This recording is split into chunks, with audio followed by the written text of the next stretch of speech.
Sa isang bansang puno ng ingay ng politika at kontrobersya, sino ang nagsasabi ng totoo? Sino ang nasa panig ng bayan? Welcome to Bayang Pinas, ang news channel na hindi takot maglatag ng katotohanan. Dito, pinag-uusapan natin ang mga isyong may kinalaman sa kinabukasan mo, politika, pamahalaan at ang tunay na kalagayan ng ating bansa. Hindi kami bayad, hindi kami bulag. Sa Bayang Pinas, ang boses ng mamamayan ang tunay na headline. Kaya kung sawang-sawa ka na sa mga baluktot na impormasyon at scripted na kwento, dito ka na.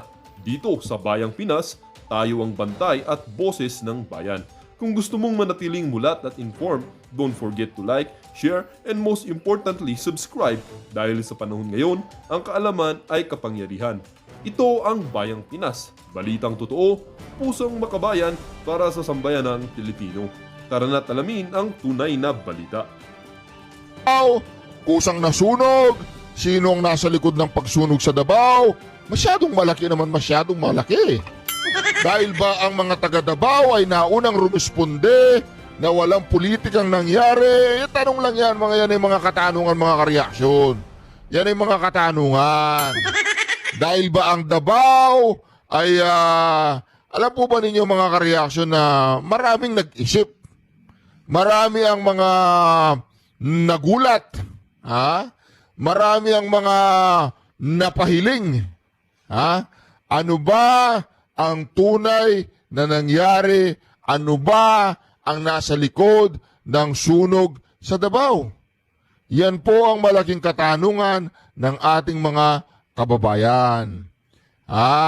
Bakit ang baha ay nasa Maynila, ang investigasyon ay nasa Davao?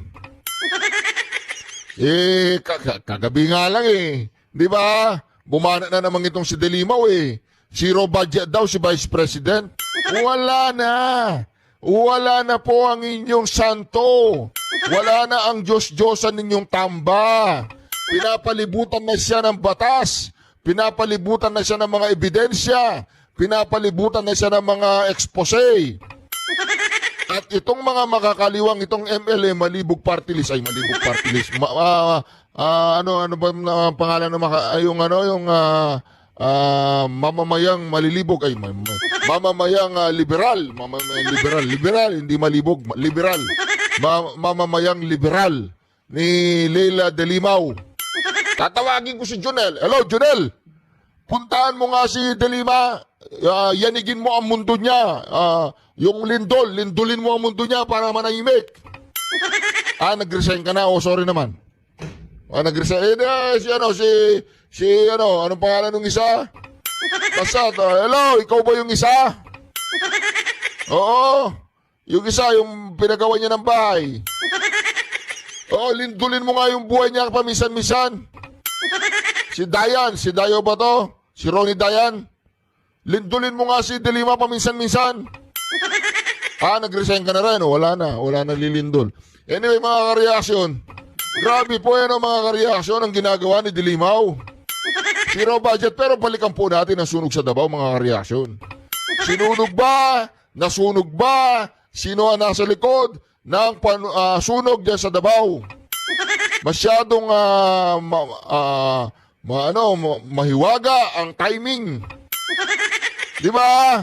Ako, wala akong ini-imply dito na baka sinunog ng ni ganyan, baka sinunog ni ganire, para magkaroon ng problema ang Davao.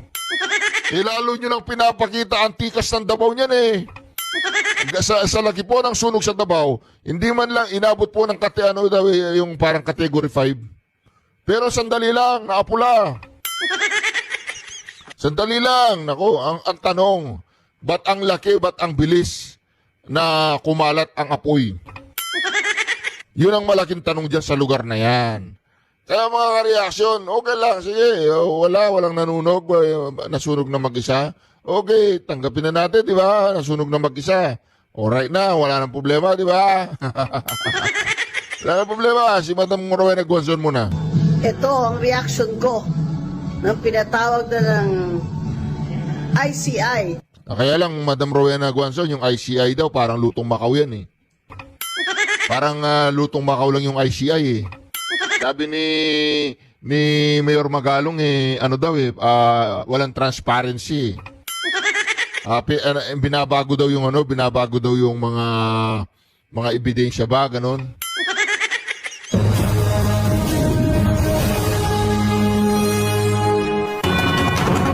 Naniniwala si Baguio City Mayor Benji Magalong na pawang walang kawala sa pananagutan sina late Congressman Martin Romualdez at resigned o dating Congressman Zaldico kaugnay ng maanumalyang budget insertions. Ayon kay Magalong, isa rin si Health Secretary Ted Herbosa sa kanilang iimbestigahan dahil sa mga hinihinalang katiwalian sa loob naman ng Department of Health. O Magalong, dito muna tayo sa flood control ha. Dito muna, one by one lang. Dito muna tayo sa flood control. Baka iimbestiga ng Blue Ribbon yan ha. Mapapalayo tayo kay Remula. Dito muna tayo sa flood control. Para nakarating na nga ng Malacanang, di ba? Doon sa Aguada, naghatid ang pera. Dito muna tayo, Magalong ha. Huwag muna yung Department of Health. Pakinggan ng DZRH exclusive report ni Dustin Bayog. Hindi lamang si Zaldico na dawit sa maanumalyang flood control projects ang dapat managot kung hindi pati ang dating House Speaker na si Martin Romualdez. Ito ang naging sagot ni Baguio City Mayor Benjamin Magalong sa panayam nito sa DZRH nang tanungin sino pa ang dapat makulong sa issue ng katiwalaan sa mga infrastructure projects. Anya imposible na hindi alam ng dating Speaker ang mga naging pagtaas o insertions sa National Expenditure Program o NEP, particular sa inilalagay sa Department of Public Works and Highways o DPWH. Doon pa lang sa mga bigla ang pagtaas, questionable na increase insertion sa NEP. Especially sa infra projects. Infra pa lang yan. Binabanggit natin. No? Questionable na yun eh. Hindi ka ba nag-iisip paano nagtaas? Anong intention mo? Bakit mo itinaas? Na alam mo naman kung anong absorptive capacity ng district engineer na yun o yung regional office ng DPWH. Yung nga yung hindi nga ma-explain sa amin yan. Mababatida kasama na si Romualdez sa nakadakdang imbitahin sa Senado sa nagpapatuloy na investigasyon ng flood control projects sa bisa na sabihin na siyang ihahain na rin kay resign ako Bicol Representative Zaldico at Senador na dating DPWH Secretary na si Mark Villar. Pagsisiwala din ni Magalong, humanda na rin daw ang Department of Health o DOH kung saan Secretary si Ted Herbosa na kabilang daw sa pangunahing inimbestigahan ng grupong mayors for good governance. Kala nila wala sa front site namin yan. Yan, si Ted Herbosa. Malapit ka na rin. Ganun, no? Marapit So, na hindi rin. lang DPWH? Hindi yan. Marami pa yan. Pero Pero, nangyayari dyan sa DOH, isa pa yan. Ayon kay Magalong, ginamit sa politika ang programang MAIP ng DOH o Medical Assistance for Indigent Patients kung saan hindi raw pantayan naging pamamahagi nito. by the billions din ho ba ang pinag-uusapan natin dito? Oo, rin. Malaki rin yan. Matindi din dyan. Ang kwan dyan, ang ano to, yung ginamit sa politika.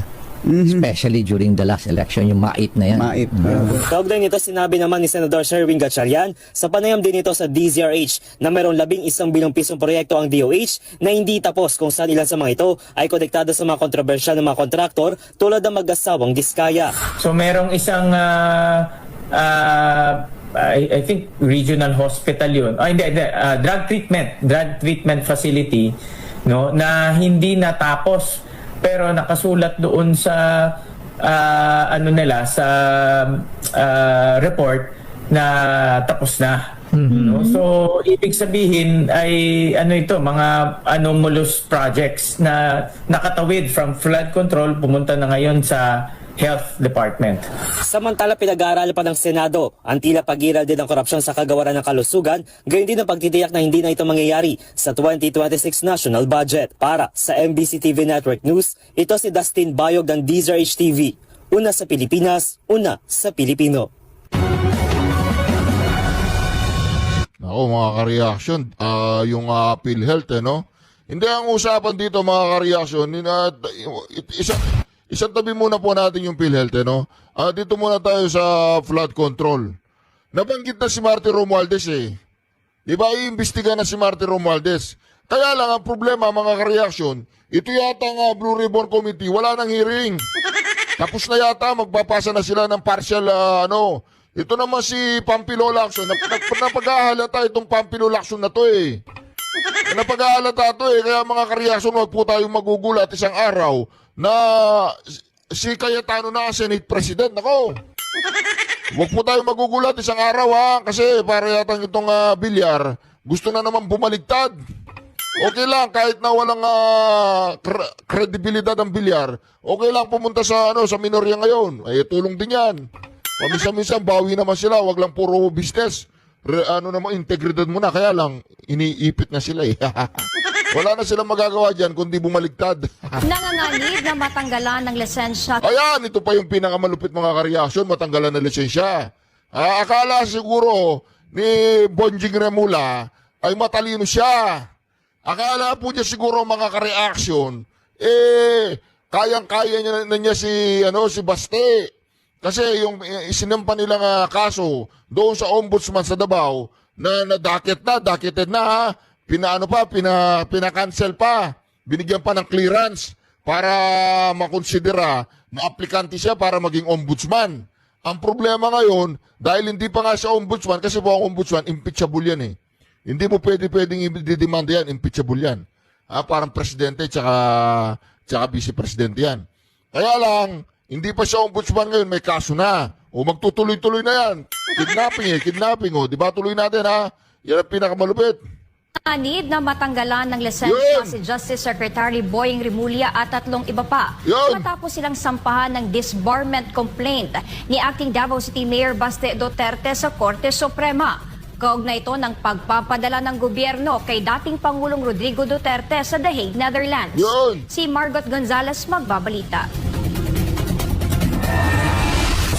Pinatatanggalan ni Acting Davao City Mayor Baste Duterte ng lisensya sa pagkaabogado sina Justice Secretary Boying Rimulya at Defense Secretary Gibo Chidoro sa Korte Suprema.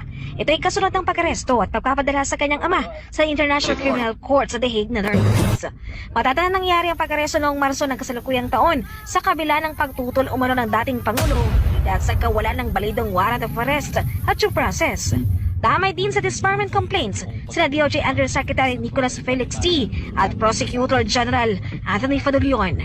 Ayon sa abogado, nilabag umano ng mga respondent ang Code of Professional Responsibility and Accountability. But this is related with the kidnapping as well as expulsion of former President Rodrigo Roa Duterte towards The Hague, Netherlands. So in the light of the fact that the family has decided to file a disbarment complaint against these lawyers who happen to be high officials of the land, Acting Mayor Sebastian Z. Duterte decided to file it himself in behalf of the family. Samantala, may pending application si Rimulya sa Judicial and Bar Council para sa ombudsman bid. Hindi maiwasan ng ilan na questionin ang timing ng reklamo. Pero gate ng abogado ni Baste, karapatan nila magsampa ng kaso anumang oras. The option to file it as to when depends on the complainant. As you can see under Article 90 of the Revised Penal Code, prescription of crimes up to 20 years for grave offenses. So within the 20-year period, it's up for the complainant as to when to file it, because complainants may have different reactions, the psychological aspect, physical aspect, financial reasons likewise may come into play as to why they would delay the filing. But since they have already filed, then they have exercised that option. Sa panig ni Rimulya, hindi na raw niya ikinagulat ang paghain ng disbarment ni Baste, pero para sa kanya, forum shopping ito dahil mayroon ng naunang reklamo na inihain ng kampo ni Duterte. Expected yun, kaya nga, he filed in the Supreme Court already before. Forum shopping na ito, it's forum shopping. Pero hilit naman ni Atty. Torion. The identity of causes of action is different. This is for the disbarment of the license of as a lawyer, whereas what we filed in the ombudsman would be the criminal aspects of the case as well as the administrative aspect of the case in the light of the fact that they are public officers. So as you can see, there is no forum shopping. Para sa Diyos at Pilipinas Kumahal, Margot Gonzalez, SMNI News. Ay, nako mga reaksyon. Tuloy-tuloy na po ang karma. Tuloy-tuloy na po ang yung tinatawag nating reconing na sinabi ng Pangulong Duterte. Nako, gusto po ba ninyong i-translate ko yan? Walang English naghahanap ako ng English ta-translate natin Sir, do you really want to show? Ito, si Akop. Nako, Akop, nananahimik yata si na Akop, mga reaksyon. Alam po ba ninyo last year, ganitong panahon, last year, ganitong panahon, nung ginigipit si BP Sara sa kanyang budget. Ganito, sakto, September, October, November, December. Ginigipit po nila si BP Sara. Ngayon, sila na po ang nagigipit. Sila na po ang nagtatago. Noon, si Saldico, ang sinabi niya, bakit hindi ka umarap? Noon, si Tambaluslos, ang sabi niya, bakit hindi ka mag-take ng oath sa BP Sara? Ngayon, si Saldico, nasa ibang bansa na nagtatago. Ngayon, si Tambaluslos, nasa ibang bansa na rin daw, wala na, tumakas na. Si Sandro Marcos na lang natira, di ba? Patawag si Sandro, walang yaka, Sandro. Pumunta ka dito, mag-explain ka. The Filipino people. Ito si Jacob. Sir, do you really want to show the Filipino people kung anong kaalaman ninyo sa batas? May sarili silang batas nung unang panahon eh. Nung panahon na ganyan last year, may sarili silang batas. Sundin po natin yung batas. Kaya nga sir, sundin natin yung Kasi batas. nandito po kayo dito sa bahay ng Kongreso. Yes sir. Sa bahay daw ng Kongreso. Sa bahay ng Kongreso, ang batas ay si Tamba. Mali-malit ang pera nga naman, ang batas ay mali-malit ang pera. Sundin natin yung batas. Why will you penalize, punish Yusek Lopez for an act of the president? Ay, nakakaya po nakakaya. That is the decision of the committee as a whole. Yung decision daw ng committee yun, walang batas-batas. Bending the law din sila. Walang batas-batas, decision ng committee. Tulungan ko lang kayo sir, kasi napapahiya ang Pilipinas. Ganito ba ang House of Representatives? Walang nga, last year po, ganito. Ginigipit po nila si BP Sara sa kanyang budget. Last year, ganito, ginigipit si Marcoleta. Ngayon, sila na po nagtatago, takbo ng takbo, tago ng tago.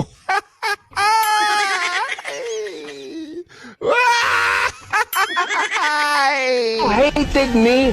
Hindi pwede sabihin mo sa akin na you love me. Isa pa to ha. Si Chihuahua. Para yata nanay mo si Chihuahua ya. Kaibigan na ni Yorme si Chihuahua.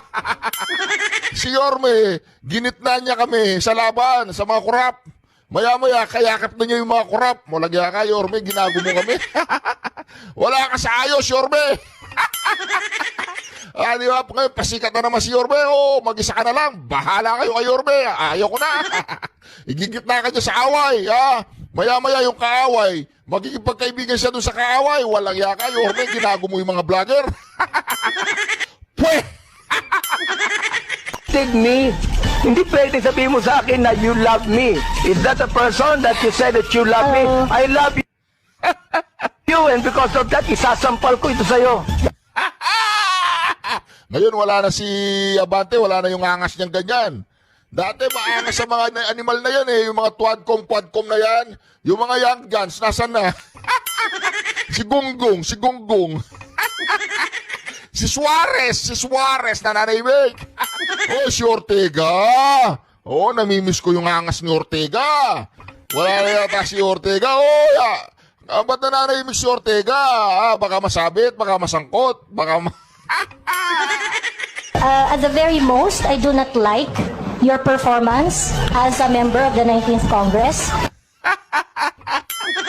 Idol ko si ano pangalan nito? Basta idol ko to, si Joey. Hindi naman tomboy yan Tomboy ba? Hindi naman, di ba? But hate is such a powerful word, Mr. Chair. If you think that you are violated by my exercise of my freedom, you would have your right and Tuloy! Don't worry. I'm not going to charge you. If I charge you in court, matatalo ka eh. Few moments later. Mr. Chair, I filed a libel suit against Kay Congressman Barbers. kay Ace Barbers. Yes, Mr. Chair. Oo. Huwag ka na mag-file ng libel suit sa akin. Wala naman akong sinabing masama sa iyo. Hated me. Walang yata si Abante. Pastor yan, pastor. Sir, Ito na naman! Sir, kasi sabi niya na Yan ang pinaka-pro temp liar. Senate pro tempore liar yan eh. Hindi raw niya kilala yung mga diskaya. 15 to 20 minutes meeting lang daw yun. Ano yun, short time? Inabot ka ng 20 minutes ha, malupit ka kung gano'n. Mayagpag yung mga diskaya, 2016 to 2022. Sir, senador po kayo nun, hindi niyo po natunogan that time? Hindi namin kilala si Diskaya noon. Ngayon nga lang nagsulputan eh. A few moments later.